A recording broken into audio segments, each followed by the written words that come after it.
नमस्कार, जय हिंद। Myself ANO second officer Twinkle Majethia from two Gujarat girls battalion Rajkot. आज का हमारा टॉपिक है डिजास्टर मैनेजमेंट सिविल डिफेंस, यानी कि आपदा प्रबंधक नागरिक सुरक्षा। सबसे पहले हम आपदा प्रबंधन क्या है। आपदाओं प्रगति को न केवल बाधित करती है बल्कि कड़ी मेहनत से अर्जित किए हुए परिणामों के लिए प्रयत्नशील राष्ट्रों को कई दशकों पीछे धकेल देती है। इस प्रकार हाल के दिनों में आपदाओं के कुशल प्रबंधन पर भारत और विदेश दोनों में भीतर ध्यान दिया गया है।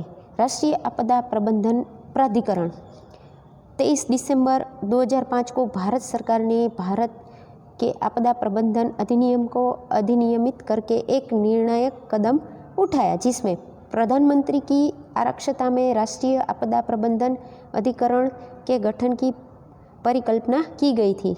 उसमें राष्ट्रीय कार्यकारी समिति, जिसको हम NDMA से जानते हैं, राज्य आपदा प्रबंधन प्राधिकरण, जिसको हम SDMA के छोटे नाम से पहचानते हैं, जिला आपदा प्रबंधन प्राधिकरण यानी कि DDMA, और स्थायी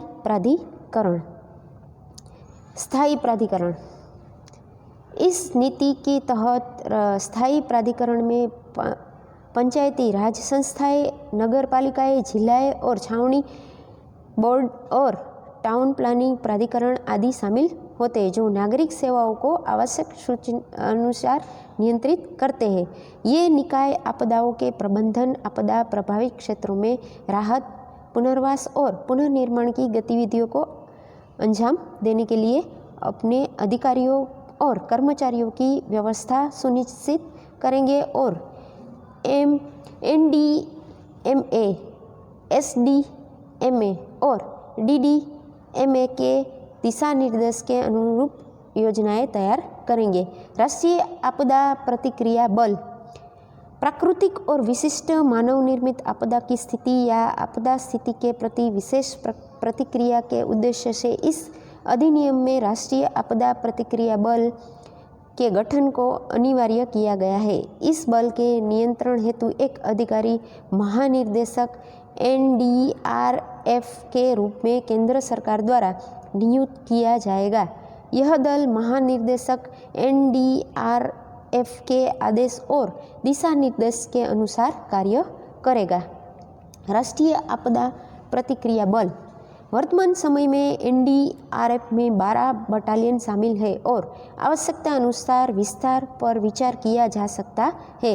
ये बटालियन पूरे भारत में विभिन्न स्थानों पर तैनात है। NDRF की इकाइयाँ नामित राज्य सरकार के साथ बेहतर तालमेल और संपर्क बनाए रखेगी और किसी भी गंभीर आपदाओं की स्थिति में उनके लिए उपलब्ध होगी।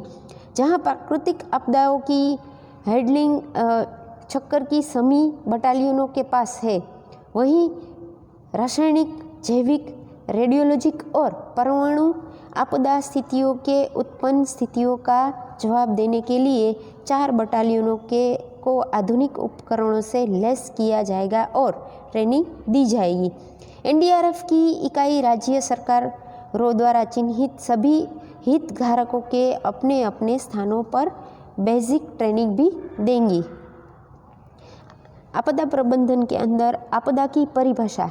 आपदा शब्द आमतौर पर किसी भी अजीब घटना, प्राकृतिक या मानव निर्मित, जो एक क्षेत्र के लिए त्रासदी लाती है और स्थानीय संसाधनों के माध्यम से स्थिति से निपटना मुश्किल हो जाता है, उनके अनुसार एक आपदा को किसी ऐसी घटना के रूप में परिभाषित किया जा सकता है जो क्षति, परिस्थितियाँ, व्यवधान, मानव जीवन की हानि, स्वास्थ्य और स्वास्थ्य सेवाओं के एक पैमाने पर खराब करने का कारण बनता है, जो प्रभावित समुदाय या क्षेत्र के बाहर से एक असामान्य प्रतिक्रिया के लिए पर्याप्त है। यहाँ पर आपदाओं का वर्गीकरण। आपदाओं का प्राकृतिक और मानव निर्मित आपदाओं के रूप में वर्गीकृत किया जा सकता है। सबसे पहले प्राकृतिक आपदाएं, ये निम्नलिखित प्रकार की होती है। हवा संबंधी तूफान, चक्रवात, बवंडर, बारिश, लहरें और बर्फानी तूफानी आदि होते हैं। पानी संबंधित बाढ़, अचानक बाढ़, बादल फटना, अत्यधिक बारिश, सूखा आदि। पृथ्वी संबंधी भूकंप, सुनामी, हिमस्खलन, भूस्खलन, ज्वालामुखी विस्फोट आदि होता है। मनुष्य निर्मित आपदाएं ये निम्नलिखित प्रकार की होती है। दुर्घटनाएं, सड़क, रेल, हवाई, समुद्री घटनाएं या इमारत ढहना। औद्योगिक दुर्घटनाएं, गैस लीक, विस्फोट, तोड़फोड़ और सुरक्षा उल्लंघन। अभिजनित दुर्घटनाएं, इमारतों, कोयला क्षेत्रों या तेल या गैस क्षेत्र, तेल या गैस स्टोर डिपो में। वन की आग, उष्णकटिबंध देशों में जंगल की आग अक्सर मानव निर्मित होती है। खाया विस्फारित यानी कि सामूहिक खाद्य विस्फारित, दूषित जल, अवैध शराब के कारण और महामारी की घटनाएं यानी कि जो खाद्य पदार्थों से होती है। अंतर्घात, सार्वजनिक परिवहन या बाजारों में सीरियल ब्लास्ट या विस्फोट, आतंकवादी घटनाएं होती है। इकोलॉजिकल, वायु, जल और ध्वनि प्रदूषण, मृदा क्षरण, जैव विविधता की हानि, ग्लोबल वार्मिंग, समुद्र के स्तर में वृद्धि, विषाक्त अपशिष्ट और परमाणु दुर्घटनाएं। युद्ध, पारंपरिक, रासायनिक, जैविक या परमाणु। आवश्यक सेवाएं और उनका रखरखाव, डाक, टेलीग्राफ या टेलीफोनिक सेवाएं, रेल, सड़क, वायु और समुद्र जैसे परिवहन सेवाएं, वायु समुद्र पतनों का चलना, पानी, बिजली और सफाई की व्यवस्थाएं, चिकित्सा सेवा और आवश्यक सामग्री आपूर्ति, आवश्यक वस्तुओं का उत्पादन और आपूर्ति, सरकारी टेक्सटाइल और सुरक्षा प्रेस का चलना। आवश्यक सेवाओं का रखरखाव का प्रकार, इन सेवाओं को सरकार द्वारा हर कीमत पर बनाए रखा जाता है। इन सेवाओं की निरंतर सुनिश्चित करने के लिए बहुत कठोर कृत्य और प्रावधान है, क्योंकि उनके बिना किसी भी देश में जीवन नियंत्रण से बाहर चला जाएगा। हड़ताल करने वाले कर्मियों के विरुद्ध कानून में बहुत सख्त प्रावधान मौजूद है। ओवर टाइम या किसी अन्य कारण से कार्य करने से मना करने वालों के खिलाफ सख्त कार्यवाही का प्रावधान है, ताकि आवश्यक सेवाएं निर्बाध रूप से चलती रहे। जिला स्तर पर प्रत्येक जिले को इन सेवाओं के सतत संचालन में संभावित दिक्कतों से निपटने के लिए एडवांस आकस्मिक योजनाएं तैयार करने की आवश्यकता है। मेडिकल, अस्पतालों में चिकित्सा सुविधाओं का सफल संचालन, नर्सिंग सेवा और फर्स्ट एड प्रदान करना, राहत शिविरों में आए व्यक्तियों की टीकाकरण, आपदा में फंसे लोगों को बचाना और घायलों को निकालने की व्यवस्था करना, सब निकालना और उनका निस्तार करना। संचार, टेलीफोन सेवाएं, telefax, mobile phone, BHF transmitter आदि के माध्यम से निर्बाध दूरसंचार का रखरखाव और प्राधान्य। सूचना का प्रसार, मीडिया कवरेज की निगरानी और अफवाहों को दबाना। परिवहन, रेल सड़क संचार के रखरखाव, क्षतिग्रस्त रेल सड़क नेटवर्क की मरम्मत करना, क्योंकि यह सीधे तौर पर वाहनों द्वारा राहत सामग्री पहुंचाने से संबंधित है। सड़कों के क्षतिग्रस्त होने पर बाईपास की व्यवस्था करना, कंटेनरों के आगे जाने के लिए सड़कों के रास्ते बनाना, रखरखाव की सुविधा और स्पेयर पार्ट की उपलब्धता, रास्ते में कार्गो की सुरक्षा हेतु उपाय।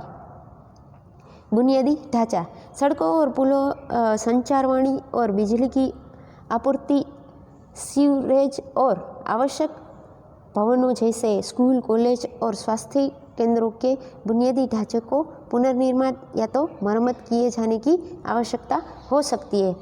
घर और पुनर्वास, आर्थिक पुनर्वास के लिए वह रोजगार में नए अवसर सृष्टि के लिए जाने और सामान्य जनजीवन की बहाली के लिए आर्थिक सहायता दी जाना।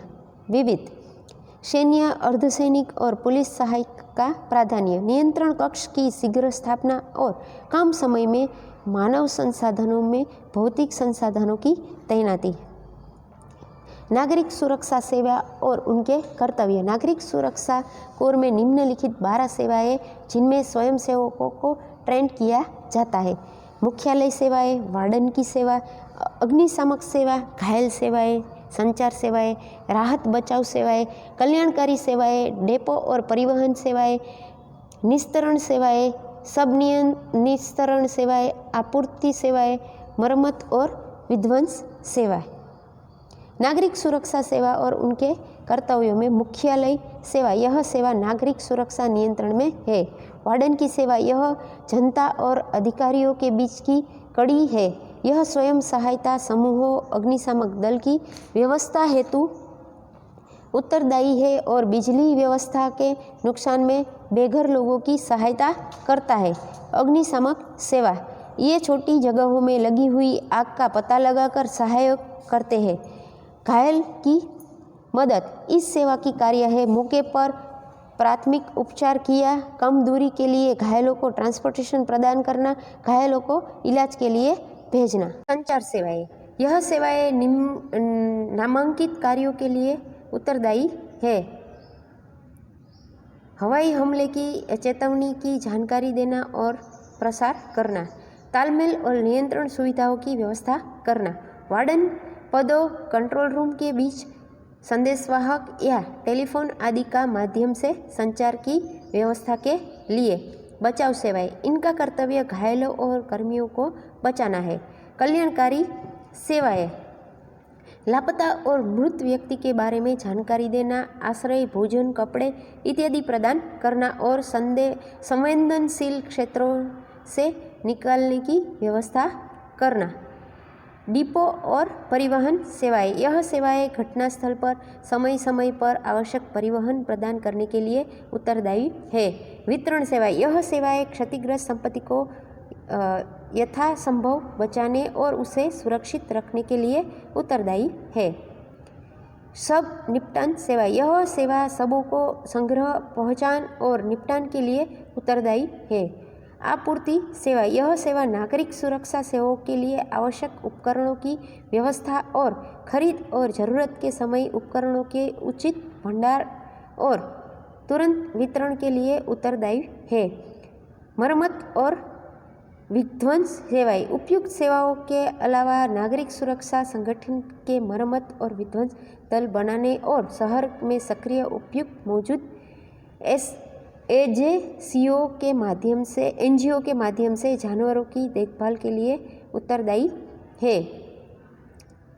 आज हमने नागरिक सुरक्षा सेवाओं और उनके कर्तव्यों और के बारे में जानकारी प्राप्त की। धन्यवाद। Thank you.